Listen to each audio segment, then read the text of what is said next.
सो operation theatre technician एक ऐसा profession है जिसमें स्किल और रिस्पॉन्सिबिलिटी सब कुछ साथ में चाहिए होती है। लेकिन क्या आपने कभी सोचा है कि ऑपरेशन थिएटर टेक्नीशियन का एक्चुअली में काम क्या होता है?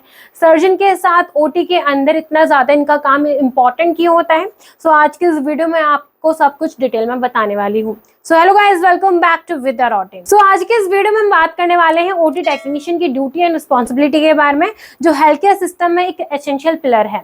ओटी टेक्नीशियन का काम होता है कि सर्जरी से पहले, सर्जरी के बीच में और सर्जरी के बाद ऑपरेशन थिएटर को प्रिपेयर करना, इंस्ट्रूमेंट को स्टेरिलाइज करना, पेशेंट को सर्जरी के लिए रेडी करना और सर्जन को असिस्ट करने का ओटी टेक्नीशियन का काम होता है। इस प्रोफेशन में प्रेसिजन और अलर्टनेस दोनों चाहिए, क्योंकि एक छोटी सी मिस्टेक पेशेंट की लाइफ को काफी ज्यादा इम्पैक्ट कर सकती है। ओटी टेक्नीशियन टीम वर्क के साथ काम कर सकता है, सर्जन, नर्स और एनेस्थीसियंस के साथ मिलकर सर्जरी को स्मूथली कंडक्ट करता है। सो अगर आप भी हेल्थ केयर फील्ड में अपना करियर बनाना चाहते हो, अगर आपको हेल्थ केयर फील्ड में काम करना काफी ज्यादा पसंद है लेकिन आप डॉक्टर नहीं बनना चाहते, तो ऑपरेशन थिएटर टेक्नीशियन एक आपके लिए परफेक्ट ऑप्शन हो सकता है।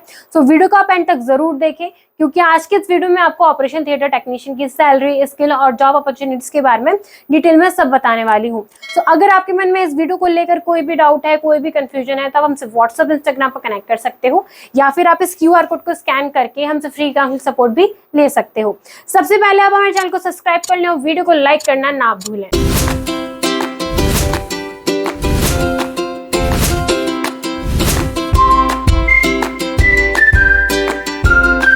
सबसे पहले हम बात करते हैं ओटी टेक्नीशियन होता कौन है। सो ओटी टेक्नीशियन को, जिसे हम ऑपरेशन थिएटर असिस्टेंट भी बोलते हैं, ये हॉस्पिटल के ऑपरेशन थिएटर का एक बहुत ही ज्यादा इंपॉर्टेंट मेंबर होता है।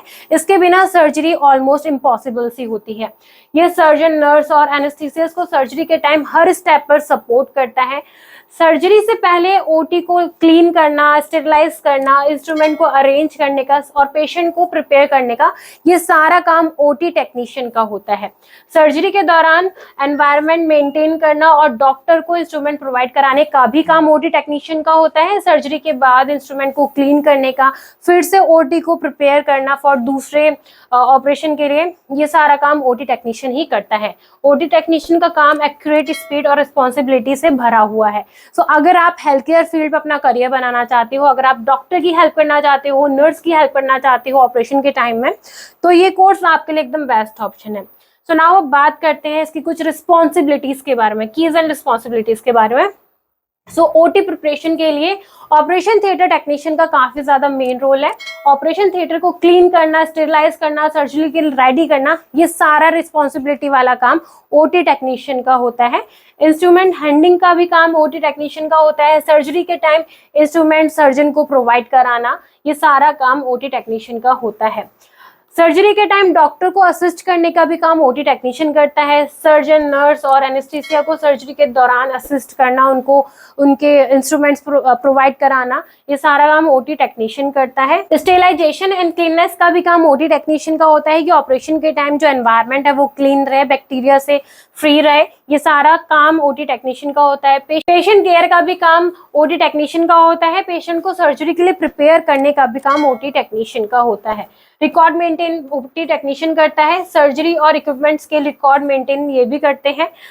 इक्विपमेंट चेक करता है ओटी टेक्नीशियन। ओटी मशीन और लाइट्स को रेगुलर चेक करने का काम और मेंटेन करने का काम भी ओटी टेक्नीशियन का रहता है। तो जो ओटी टेक्नीशियन होते हैं वो वेस्ट डिस्पोजल और इन्फेक्शन कंट्रोल प्रोटोकॉल्स को पूरा फॉलो करते हैं। सो ये सारे ओटी टेक्नीशियन की एंड रिस्पॉन्सिबिलिटीज हैं। सो ओटी टेक्नीशियन की ड्यूटीज की बात करते हैं। सो ओटी टेक्नीशियन की ड्यूटी होती क्या है? प्री ऑपरेटिव ड्यूटीज, यानी कि सर्जरी से पहले की ड्यूटी जो होती है वो ऑपरेशन थिएटर टेक्नीशियन की होती है। यानी कि ऑपरेशन थिएटर को क्लीन करना, स्टेरिलाइज करने का काम ऑपरेशन थिएटर टेक्नीशियन का होता है। सर्जरी इंस्ट्रूमेंट को अरेंज करने का भी काम होता है।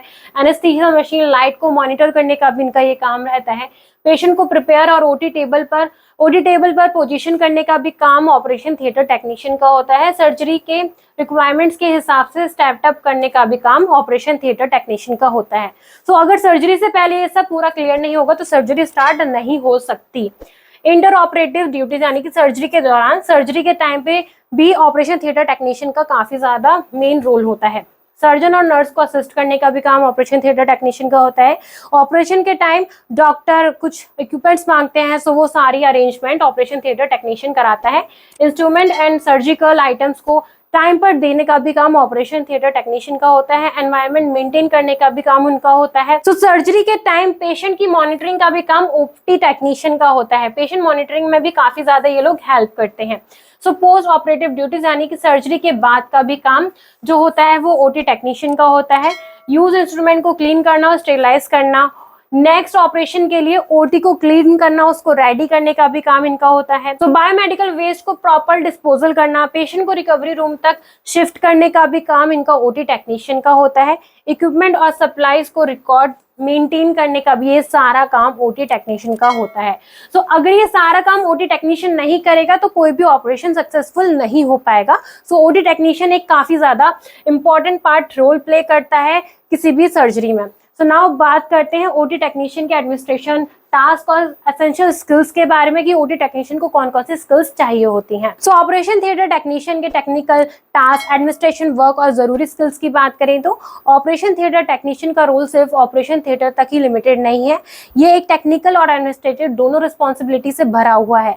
अगर आप ओटी टेक्नीशियन बनना चाहते हो तो ये आपको समझना काफी ज्यादा जरूरी है कि आपका काम सिर्फ सर्जन तक सपोर्ट करना ही नहीं होता, उसके साथ साथ ऑपरेशन थिएटर और ओवरऑल मैनेजमेंट से भी जुड़ा हुआ होता है। सो एक टेक्निकल टास्क है ओटी टेक्नीशियन को ऑपरेशन थिएटर सेटअप करना, सर्जिकल इंस्ट्रूमेंट स्टेरिलाइज करना, एनेस्थीसिया इक्विपमेंट चेक करना, पेशेंट को सर्जरी के लिए प्रिपेयर करना और सर्जरी के टाइम सर्जन को असिस्ट करने का होता है। इसमें ऑपरेशन के बाद इंस्ट्रूमेंट को क्लीन करना, रिस्टॉक भी करना पड़ता है। सो स्टूडेंट, इसका रोल काफी ज्यादा क्रिटिकल है क्योंकि एक स्मॉल मिस्टेक भी सर्जरी का आउटकम को काफी ज्यादा इफेक्ट कर सकती है। सो एडमिनिस्ट्रेटिव टास्क की बात करें तो ऑपरेशन थिएटर की शेड्यूलिंग, रिकॉर्ड मेंटेन करना, इन्वेंट्री मेंटेन करना और स्टेरिलाइजेशन लॉग्स मेंटेन करना भी इसमें काफी ज्यादा शामिल है। ओटी टेक्नीशियन को इंश्योर करना होता है कि सर्जरी के लिए प्रॉपर सेटअप और रिक्वायरमेंट कितनी ज्यादा रेडी है। अब बात करते हैं एसेंशियल स्किल्स की। ओटी टेक्नीशियन को डिटेल ओरिएंटेड, काम under pressure of team work के साथ भी मास्टर होना चाहिए। कम्युनिकेशन स्किल भी काफी ज्यादा इंपॉर्टेंट है क्योंकि उन्हें डॉक्टर और नर्स के साथ कंटिन्यू कोऑर्डिनेशन बना के चलना पड़ता है। Technical knowledge of instrument, infection control और क्विक प्रॉब्लम सॉल्विंग की एबिलिटी भी मस्ट है। तो अगर आपको मेडिकल एनवायरनमेंट काफी ज्यादा पसंद है, टीम वर्क के साथ काम करना काफी ज्यादा अच्छा लगता है, तो ओटी टेक्नीशियन बनना एक स्मार्ट और रिवॉर्डिंग चॉइस हो सकता है। सो नाउ अब ओटी टेक्नीशियन की सैलरी की बात करें। ओटी टेक्नीशियन बनने के बाद आपको कितनी सैलरी मिल सकती है, एक्सपीरियंस वाइज मैं आपको सैलरी के बारे में बताने वाली हूँ।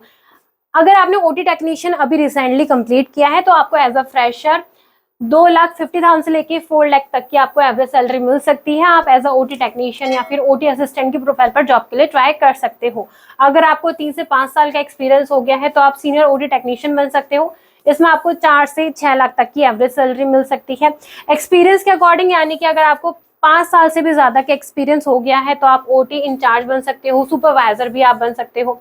इसमें आपको 6 से 10 लाख तक की एवरेज सैलरी मिल सकती है। अगर आप किसी हॉस्पिटल में एडमिनिस्ट्रेटिव रोल पर हो, लेवल पर हो, तो आपको वहां पर 8 से 12 लाख तक की एवरेज सैलरी मिल सकती है। आप ओटी मैनेजर भी बन सकते हो।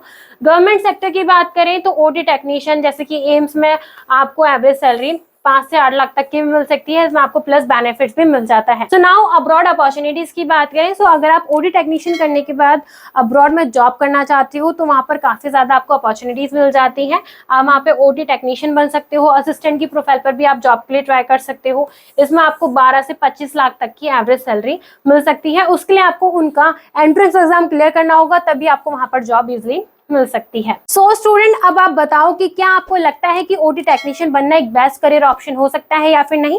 सो आज की इस वीडियो में मैं आपको डिटेल में समझाया था कि ओटी टेक्नीशियन की क्या ड्यूटी रिस्पॉन्सिबिलिटी होती है। ऑपरेशन थिएटर की सफाई से लेकर सर्जिकल इंस्ट्रूमेंट को हैंडल करना, पेशेंट मॉनिटरिंग से लेकर डॉक्टर को असिस्ट करना, सब कुछ रिस्पॉन्सिबिलिटी ओटी टेक्नीशियन की होती है। सो ये रोल हॉस्पिटल सिस्टम की बैकबोन है, जहाँ प्रिसीजन, टीम वर्क और फोकस सब कुछ काफी ज्यादा इंपॉर्टेंट है।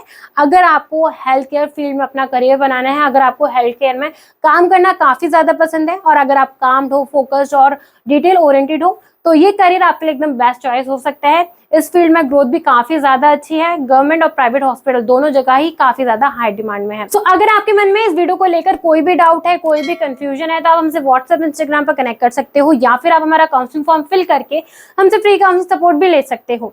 अगर आपको हमारी वीडियो अच्छी लगी हो, यूजफुल लगी हो, तो वीडियो को लाइक करें और चैनल को सब्सक्राइब करना ना भूलें।